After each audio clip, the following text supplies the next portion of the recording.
Cool. So I get the pleasure of emceeing the rest of tonight's proceedings, and we have a really, really cool group of speakers to talk to you tonight. So first, we're going to have a panel on quickly establishing rapport with your customers at the booth. How many of you guys would like to create better and more meaningful connections with your customers?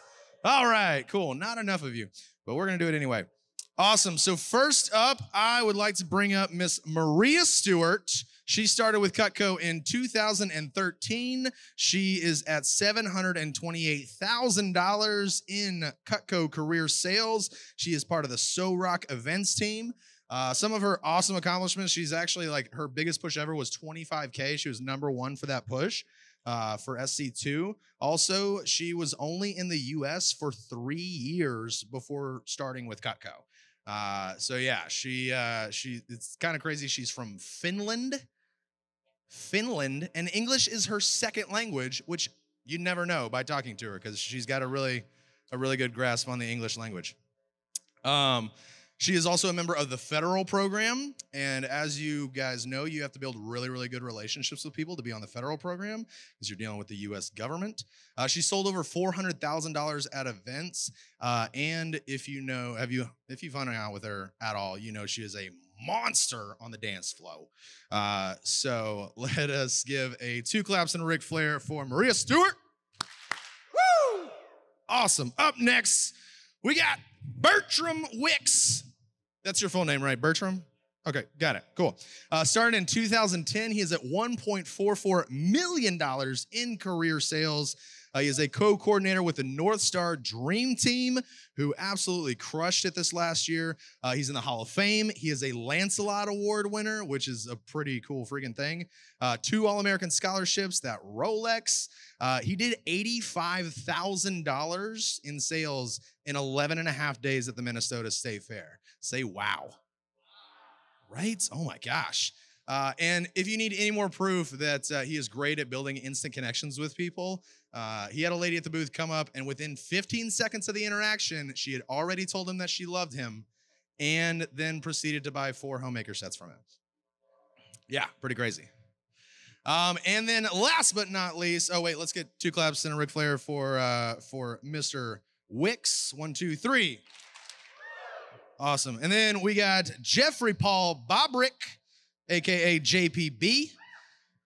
Started in 2001. He's one of the veterans of our business. He sold $2.2 million in sales. He's part of the New York division. He is the coordinator for that division. He was actually one of the first people to teach me how to sell cookware back when I was a little scrub rep. So that is probably a lot of you have learned to sell cookware because of JPB. And he's an amazing musician, an accomplished musician. Written several songs. He plays the pianist. He's a huge pianist.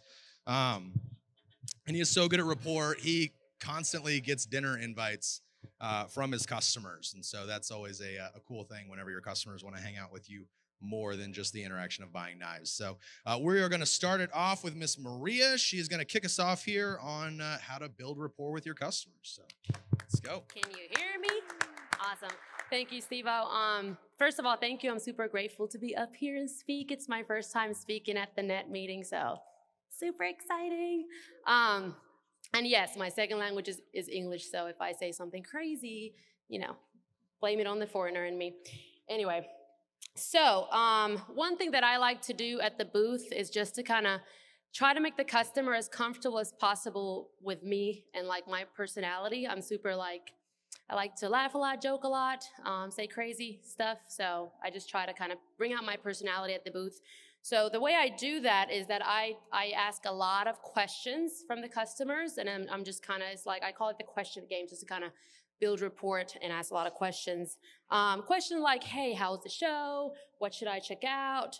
I ask them if they attend the event every year, what's something cool that I should check out at the show? And also, if it's like a whole family, I try to include everyone. So whether it's the kids, the husband, the wife, I'm kind of having a conversation with all of them and making sure that their focus is on me and not like other booths or other vendors or whatnot, just so they can kind of focus on what I'm talking about. And then especially with like females, I try to make that connection. I try to figure out like, if they're wearing like a name brand purse, I'm gonna give them like a compliment just because people like to be, when you tell them nice things, they kind of like you more. So I try to kind of find that connection with females. With men, I just smile and do that. I'm kidding. But no, I like to give genuine compliments because that just makes people feel good. And then it's like I like to kind of mimic their energy and kind of get to their level. And then if they're like super kind of low energy, then I'll just kind of bring them to my level, which is super high energy. Also, I want to identify who does most of the cooking, who does most of the cutting. So I asked them like, hey, so who does most of the cooking when it comes to the kitchen, or who does most of the cutting? And then that way I can kind of find out who is the main cook and then who is the one that likes to eat. And then I like to ask the husband, like, for example, if the wife is the main cook, I'm just like, do you believe that the cook deserves to have some good tools in the kitchen? Or, well, first I ask the husband, I'm like, do you like your wife's cooking? The husband is like, yeah, I do see the stomach or whatever. And I'm like, ha ha ha. Then I'm like, do you believe the cook deserves to have some good tools in the kitchen? And then they're like, yeah, of course. So of course they have to get their wife the best. Also, I try to find out who is the one that gets to make the decisions when it comes to the kitchen. Especially, let's say if it's just a woman by herself and her husband is not there, or if it's the husband by himself, the wife is not there, whatever. I try to figure out like, who is the one that does all the cooking, but also who is the one that makes the decision when it comes to the kitchen. So that way I can handle those objections right there. For example, if the husband is like, well, my wife is the one that does all the cooking, and then, they kind of make decisions together, then I can just kind of say like, well, if I show you something, that you guys can appreciate for the rest of your life and never have to have dull knives again, is this something like you could make a decision on by yourself today without your wife being here? So it's like I'm trying to figure these things out before, later on until those objections come on.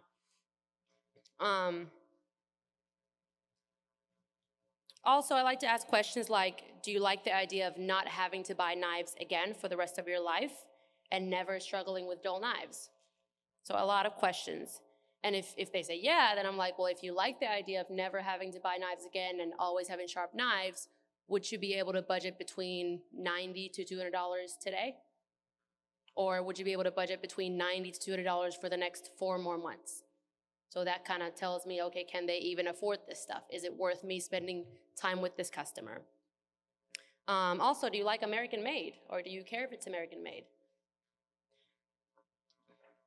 And just kind of little things like make sure that you have eye contact with everyone. Like, let's say if it's a whole family, I make sure I'm joking with the kids. I make sure that everyone's cutting the leather. I make sure if the wife is the one that does most of the cooking, and the husband is kind of like looking all over the place, I make sure when it's time to cut the leather, I'm like, hey sir, you try this too. Don't be too cool for school. Just to kind of get him involved as well, because when it comes to the price, you want him to be able to know, why Cutco is priced the way it is and all that. So make sure everyone is involved.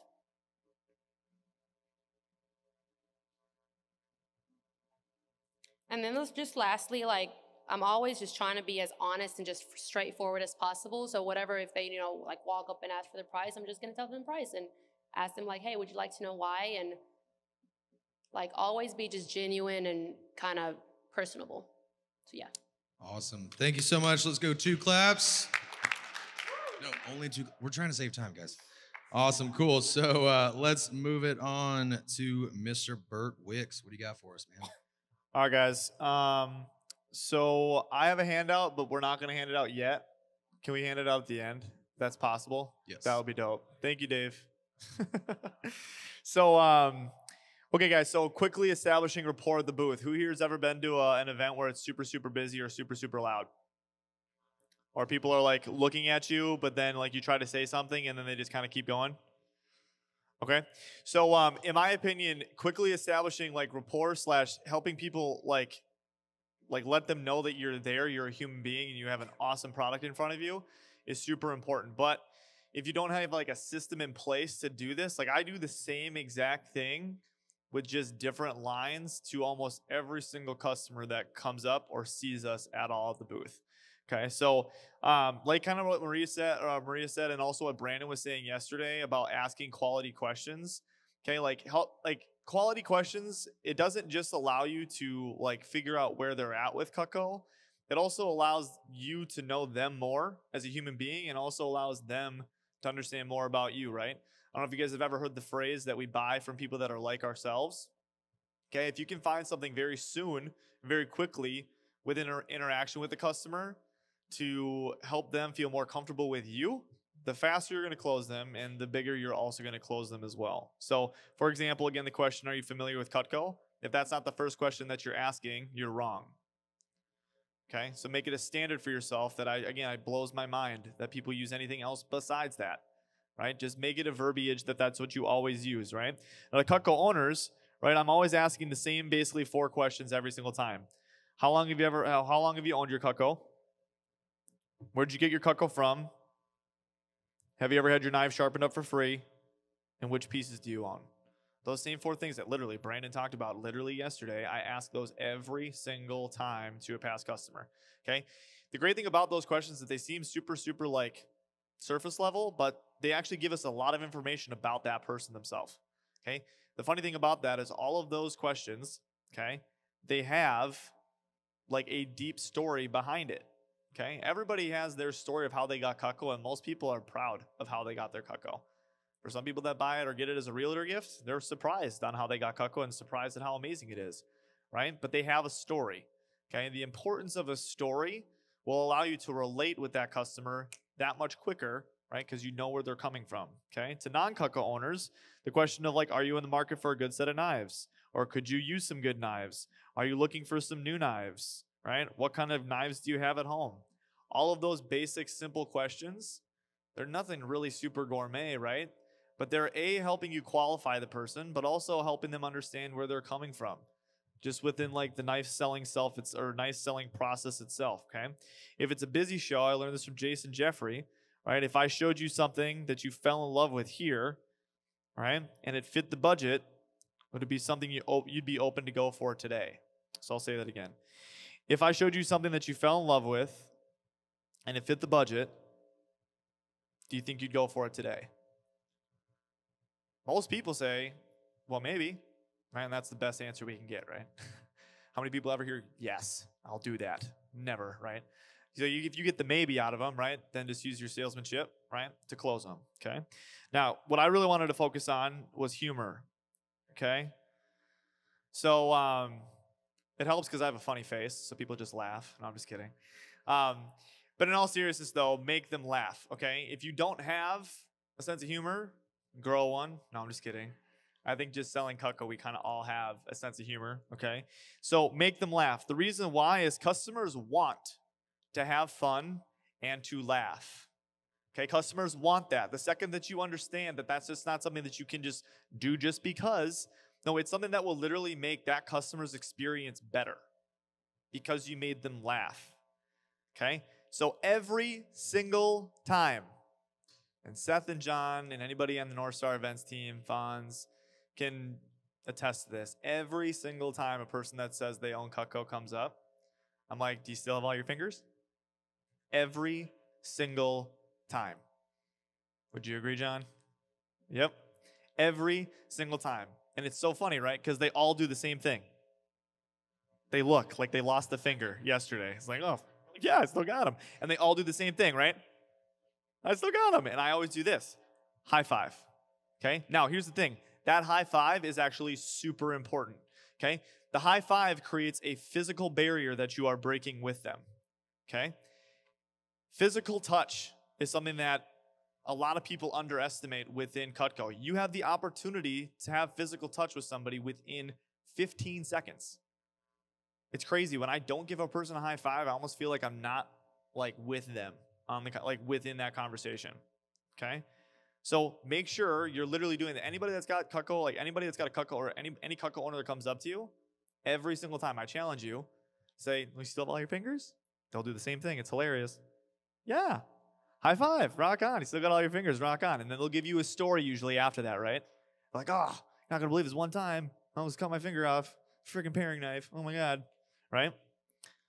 So now the next thing is how to build trust quickly, okay? So how to build trust quickly. After you've built some like initial humor or laughing, right? Make them laugh, okay?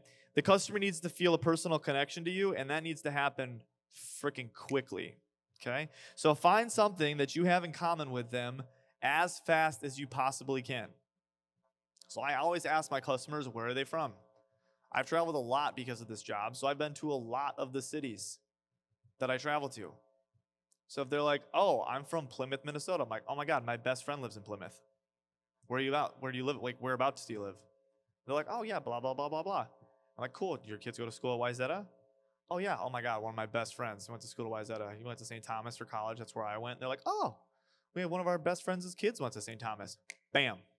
They trust you now because you have something that is in common with them. It's so small, guys, but it's so underestimated. We totally bulldoze people on Cucko demos. And that literally takes 30 seconds. But that 30 seconds will save you so much like back-end work where you don't have to like try to gain their trust when you're closing. You've already got their trust, right? When you find something that's like you have in common with them right away. So some examples of things you might have in common. Sports that you like, cars, college you went to, city or state where you live in. If you love to travel, do you like guns? We're in Texas. What am I thinking? Right? So those things, right? They're usually your customers are going to have some type of surface level interest in those things that you're talking about, right? So try to figure out a way to bring those into the conversation. Okay? So on top of that, what's something that you're passionate about, right? So find something that you're passionate about and how can you work that into the conversation. So little things go a really long way within, right, your presentation. Okay, when you're closing and getting down to the nitty-gritty, having that personal connection is going to pay you dividends in the long run. So the last thing I wanted to talk about, which is something that I think I've gotten really, really good at in the last like 3 years of selling Cucko at the booth, which is quickly engaging customers with one-liners. Okay, so here's the deal. The first like standard that you guys have to have for yourself when you guys are introducing or when you guys are working at the booth is every single person, I learned this from Curtis, gets acknowledged. Every person. Do not be lazy. Okay? How many times do we get lazy at the booth after a 9-hour day? We're like, oh my God, there's a person that walked by the booth and they actually probably would have been really interested if you just would said hello. Literally just hello is better than nothing, right? But they just walked on because you're tired, too lazy. Okay? So here are some of the one-liners that I use. And I literally do this every single time, which is so probably annoying for all the people on our events team. Say something. I'll give him this stupid ass look, excuse my language, this stupid look on my face. I'm like, feel like I'm Woody. Right? But everybody's like, oh my God, and the eye rolls you get, right? But the amount of people that get drawn into the booth because you're just being goofy is amazing. Okay? Because the great thing about that for me is I'm being my authentic self, right? I'm just being a total goofball, right? But people love it. Okay? Granted, we're talking to moms and dads. They love mom and dad jokes, right? Embrace that, right? So some of the one-liners I use really quickly, we're cutting deals, right? And these are things that we've all heard before, right? But use them, okay? As they're walking by, there's never a dull moment over here. You give them that little... I always say, like, when they're walking by, I was like, hey, you don't want to miss the sharpest booth here. And they're like, oh my God, right? People do tell us that we are a cut above the rest here at the knife booth. Right? Hey, Mrs. Jones. Hey, we're slicing prices. Right? And of course, all these are like, oh my God, these are so dumb. But guess what? They get the attention of a customer. Okay? I love this from Seth. We're exchanging knives for currency today. Thank you, Gary. Give credit to Seth for that one. That was awesome. And I love this. This is an original from me. Mrs. Jones, did you read the paper today? Oh, you didn't. Oh my God. You didn't read the paper. I can't believe it. You didn't read the paper? It's a great day to buy knives.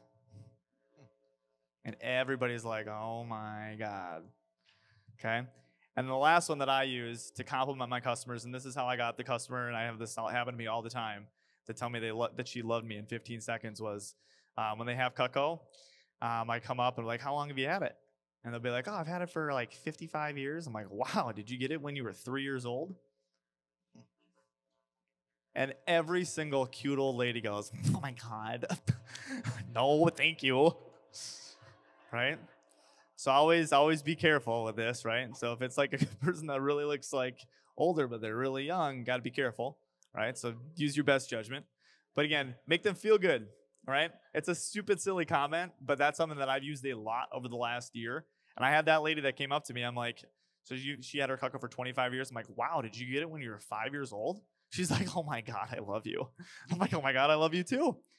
Fast forward 10 minutes and she bought 4 homemakers. It was the coolest experience. So Boom. Awesome. I love the fact the importance of story really helps create like a connection really quickly. That's a money nugget. All right, JPB, what do you got for us? We got like 5 to 7 minutes. 5 to 7 minutes. Keep All it right. tight. Tell me when we're at 3, okay? Tell me when we're at 1 and be All like, right, you're I'll done, give you hand JPB. signals. No, seriously, tell me. All right, cool. Okay. Thanks for being a great warm-up act. That was great. Okay, so here's the thing. I do have a handout. You can look at it now, in fact. Look at Bert's later, look at mine now. To know me is to love me. That's what it's called. And I could literally spend my whole time here just having and talking about and having all of us become in contact with how wonderful we can be when we're who we are. You know, when you think about the best version of yourself, right? The best version of yourself is a great quote. It's like, why do I go?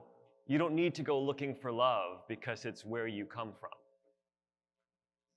But so often we don't come from love. We come from a position. We come from an agenda. And often we come from an approach, which is good, because we need to know those things and we need to be on top of those things. But if we're on top of those things in a context of sales and in order to, and I want, well, then we're not serving our customers and we're actually going against the love and the greatness that we are and that we're capable of. So rapport is a connection. It's a connection. And my biggest hint when it comes to rapport is to really do 2 things. One is to serve, and 2 is to fall in love with your customer. Because there's a context of making the sale. That's the I want. That's predictable. It's transactional. Nothing wrong with it. We all come from that sometimes. Like, yeah, got the sale. Great, awesome, fine. But I will tell you, I met a woman, just a quick story. I met a woman at an event. I spoke to her for 10 minutes. She bought some Cutco for me. We became Facebook friends. We started posting. We stayed in touch. She doesn't live in New York. She visits New York sometimes. A couple of weeks ago, she was like, hey, want to go out for dinner? I'm coming to New York. I'm with my son. We'll all go out for dinner. I'm like, awesome. The day of, she says, hey, it's my last night in New York, and I'm so excited to see you, but do you want to see Hamilton? Ooh. I'm like, how about your tickets? She's like, no, you'll be our guest. Ooh. That's unpredictable. That's outside the box.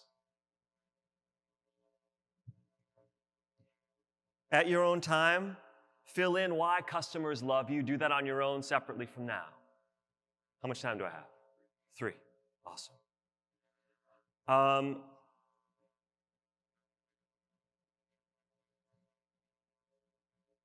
When you're with this person, I recommend that you lead and you serve. Here's a quote for you. Craig Lonsborough. Leadership must embody servanthood, for without it, leadership will become the embodiment of our selfish agendas.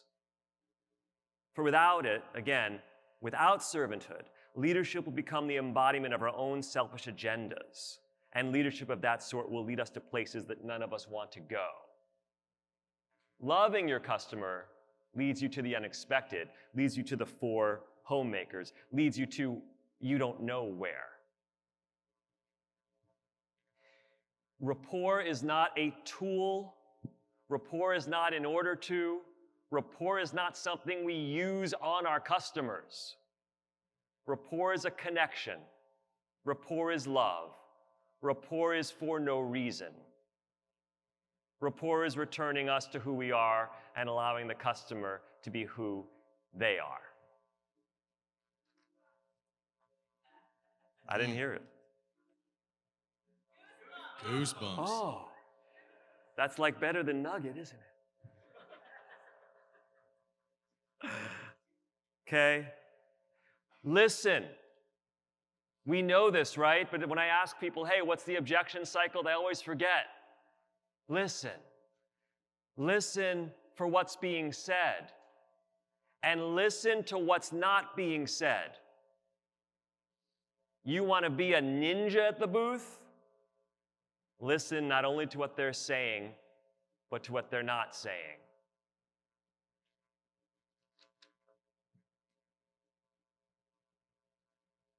Yes, like Bert said, rapport is created by a feeling of commonality. So connect. Ways to connect. I'm going to go through this real fast, but if you don't have that context, it doesn't work. It's not connection. But I'm going to go through this real fast. Get ready to write this. Ready? Here we go. Tone of voice. Tempo, speed, pace. Right? You can slow it down. You can speed it up. You can work that. Volume. Right? If you're with a quiet customer, right? You know, matching and mirroring, right? They're not like, hi, how are you? Like, hey, right? You can bring them up slowly. I'm sure Maria does those kinds of things. Like, you can bring them up, right? But then you start a little bit higher, a little bit. By the end, you're like, boom. By the way, never underestimate. Josh Muller taught me this years ago. Curtis, by the way, taught me listen to what they're not saying. I got to give credit. Josh taught me the high five, the power of the high five. Cutco owner, boom, high five. You want to talk about instant connection? Whoosh, there it is. Terminology, keywords. If they use a keyword, listen for it. You use that same word. So what you're saying is, right, or blah, blah, blah, blah, this, and they hear themselves reflected in what you just said. Posture. You know, how many times have we been told, you know, don't stand at the booth like good catch. Don't stand at the booth like that, you know, right? But posture and breathing. How are they breathing, right? I mean, I don't want to, you know, go too deep into this, but when we're with other people, if we start matching their breathing, we can actually help control how they're breathing and how we're breathing. State. Gestures. If they're big gestures, right, you can gesture big. If they're small gestures, you gesture a little bit smaller. If they say something and they go like this, you could say something, go like this, and like, yeah, that's right. A lot of this is very Tony Robbins as well. He speaks a lot about pacing and leading, what they call entrainment. Watch Tony Robbins on Rapport. You'll be like, oh yeah, that's just what he said. Eye contact, especially when they are speaking. By the way, you know, Bert spoke about reaching out to every person. I highly recommend, if there are 4 people at the booth, don't ignore any of them. Be in connection with all of them at different times. Spin the plates. Kids, the way to a mom's heart is through her kids. Guaranteed. Guaranteed. And it's not just a mom. You saw Rob. Rob was up here earlier, and he was just talking about his family, and you just felt, did you feel how much he loves his family? I've met his kids. They are great kids. I love his family. And you love those kids. That mom's going to be like, oh, yeah, you know. So when they're speaking, eye contact. When you're speaking, eye contact, but not too intense. You know, if it's like this all the time, it's like, okay, I get it. Breathing, like I said. Proximity, personal space. Feel that, right? We are human animals. At the booth, be aware that we are human animals. That's why, that's the whole thing about, you know, let me go look over there, right? You know how to say, let me go look over there. What are you looking for? I'm looking for a sale, right? Because they need their little space, right? I mean, I've been in, small booths, and I've just been like, excuse me one sec, and I'm just literally like down here. Sorry, Carrie. Watch the feedback. And I'm just literally down there, I know. And I'm just down there, they're right in front of me because I gave them that little bit of space. They feel that space, they can talk, they feel safe space. Yep. And last thing is touch, right? Some people love languages. Anybody know the love languages? Some people, you know who you are. You're very all touchy-feely. Some people are not. And you can feel that, experience that. So last thing, connect through service. And a quote, you've heard this before, but here we go. We are all a little weird, and life's a little weird. And when we find someone whose weirdness is compatible with ours, we join with them and fall into mutual weirdness and call it love. Thank you. Awesome. Let's give them all a round of applause. Thank you to our wonderful panel. Man, now I just want to build good enough rapport to where I get Hamilton tickets. We'll see that again. My gosh.